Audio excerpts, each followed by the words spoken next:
Just to kind of update what the Cardinals have spent according to Cott's baseball contract so far this offseason, where they stand right now. If the season opened today, here's where they would be spending, right? They would, in terms of the 26-man payroll, have a 26-man payroll of 171 million. 0.9. Let's just round it off to 172 million. That might sound like a lot. Well, it is. But it's all relative in terms of where that stands in the industry. So if you look at where they stand in the industry today compared to other teams in spending, they're 14th in the 26-man payroll, the so-called opening day payroll. That ranks 14th among the 30 teams.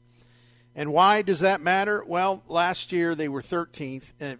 Let's skip over the 2020 season, which was shortened, and everything was prorated. I'd rather just move it to the side. But as recently as 2019, the Cardinals had the 7th highest 26-man payroll in the majors.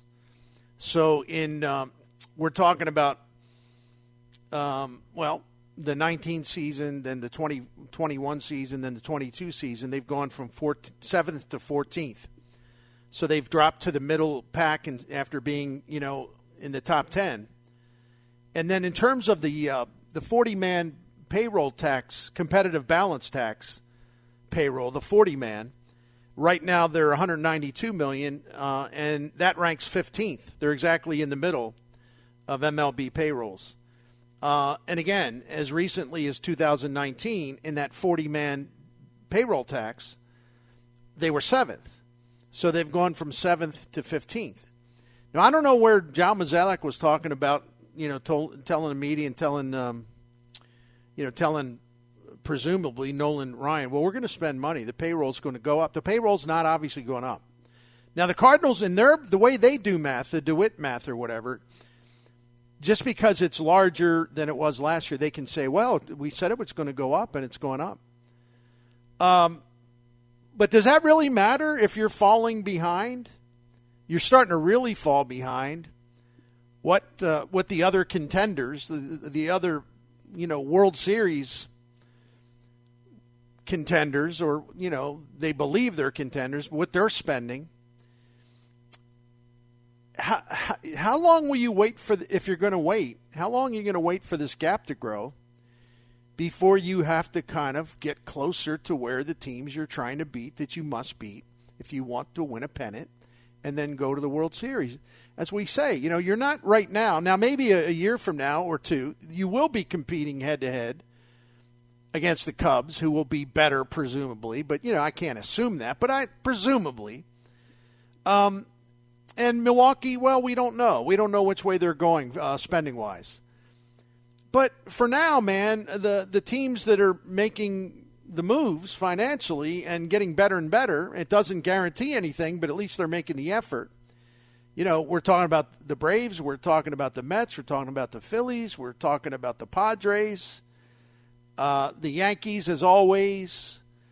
And, some others have increased payroll as well. I think Toronto's going to do more. The Angels are trying.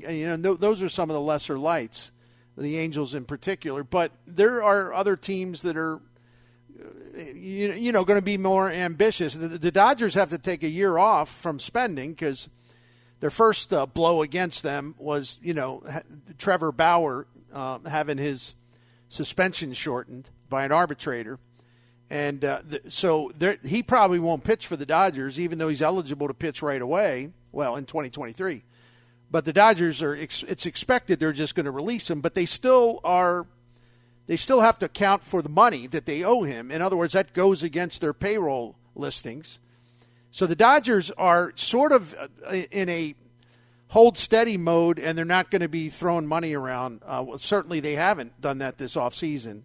Probably will be rather limited by their standards next offseason. So I just wonder where the Cardinals are going to go when, for many years, to their credit, they could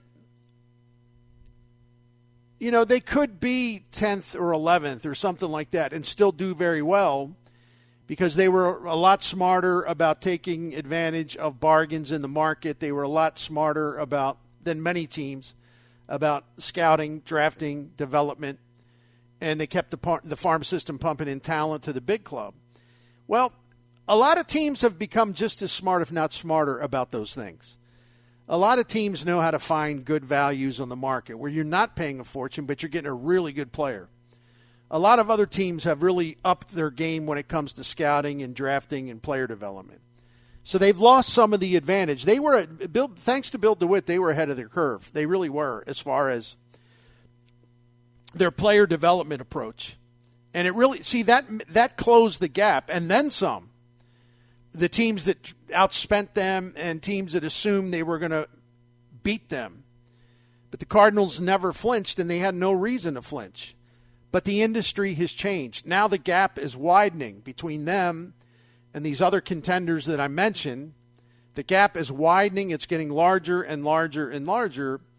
And given the advances those other teams have made in terms of drafting and developing, finding value, things like that, it's just really, it's going to become more difficult for the Cardinals to overcome. In large part, they've been saved by a pathetically weak NL Central. NL Central is probably going to get better because of the Cubs, but that's really, again, not the point. You got to do something. You got to have a better team to take into the postseason. And is their team better? That's better catcher. Other than that, no, it's not better. However, let's hear from someone else that I respect, native St. Louis and Bradford Doolittle, who's not a homer, not by any stretch, but he writes baseball analysis for ESPN.com, and he's really good. So what he did is like, okay, at this stage of free agency, after a lot of teams have made big moves, all right, where do the teams rank? And he ranked them from 1 through 30. He's got the Cardinals at number 7. Now, he's not saying they had the 7th best offseason. That's not what he's saying at all. He's just saying based on what has happened so far this offseason, he rates them as the 7th best team in baseball. He projects 92.3 wins. Odds of making the playoffs, 84%. The title odds, 5%, which is up from 0.3%. The aggression rank is 23rd, which is about right. We know this.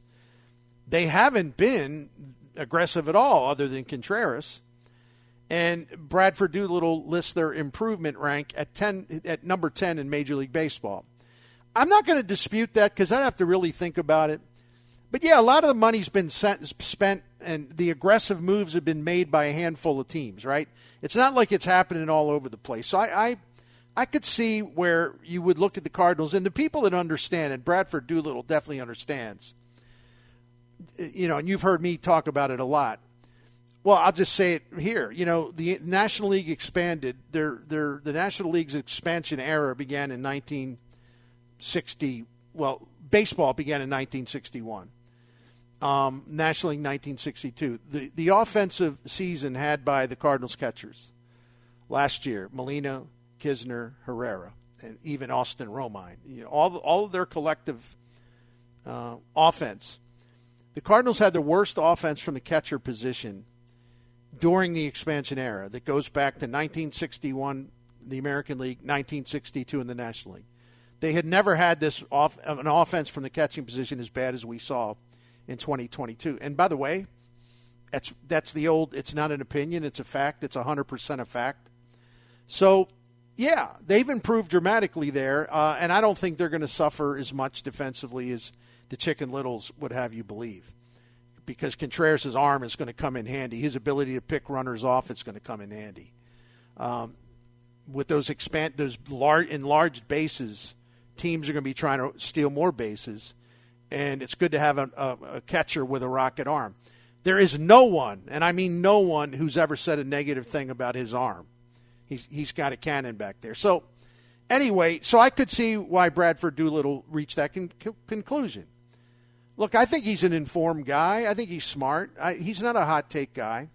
So I respect what he has to say here. Let me tell you the synopsis. Quote, the Cardinals are rarely aggressive when it comes to a quantity of moves to add players from outside the organization. However, St. Louis has been opportunistic when it comes to making a targeted move, and generally those have paid off.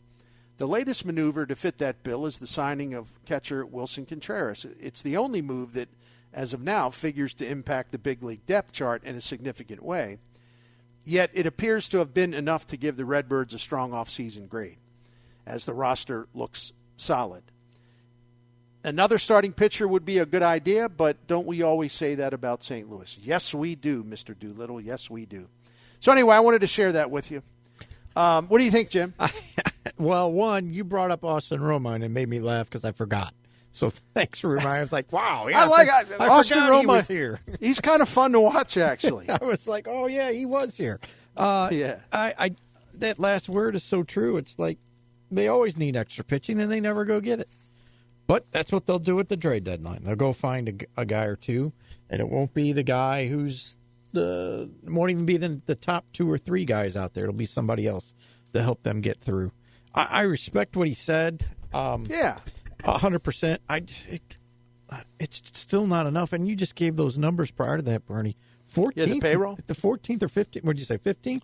Well, in the middle right now. It's 14th in the 26-man payroll and 15 in the competitive balance tax payroll. That's a 40-man. So, yeah, no matter how you slice it, they've moved down from 10th to 14th and then 15th.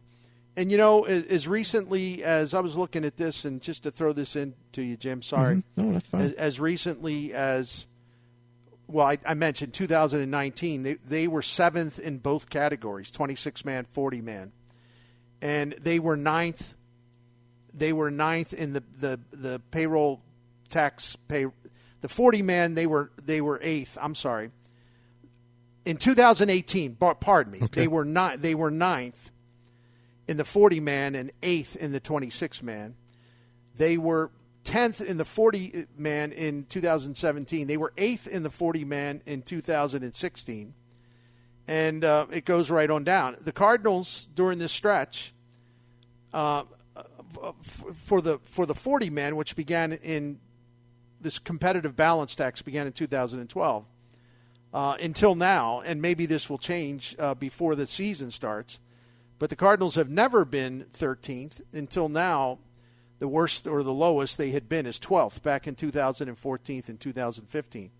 But they've been as high as 7th, and now they're 15th in the 40-man. And that's, I'm sorry, they're still operating as if this is 10 years ago or something, and it's just bizarre to me.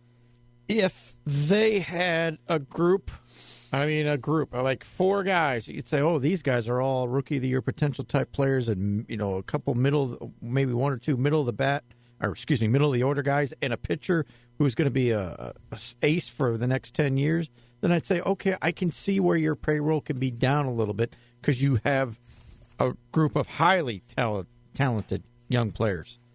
I don't see that right now. I see a Jordan Walker as a potential.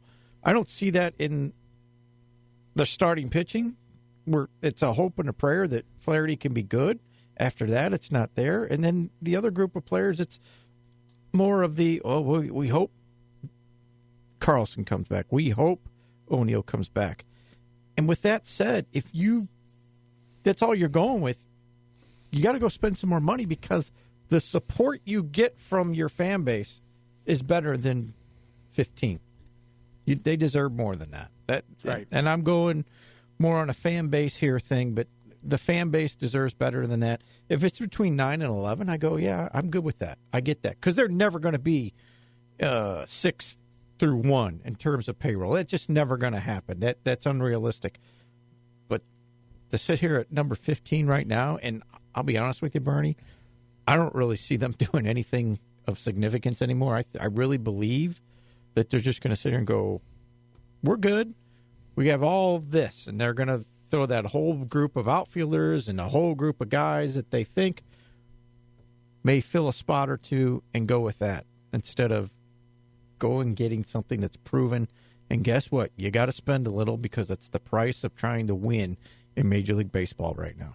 Yeah, and they can continue to ignore that, but it's gotten to the point where I think they're delusional. Yep. They really, like I always joke, they still think it's like 1996 or it's just not. or 2,000. It's not. Yeah.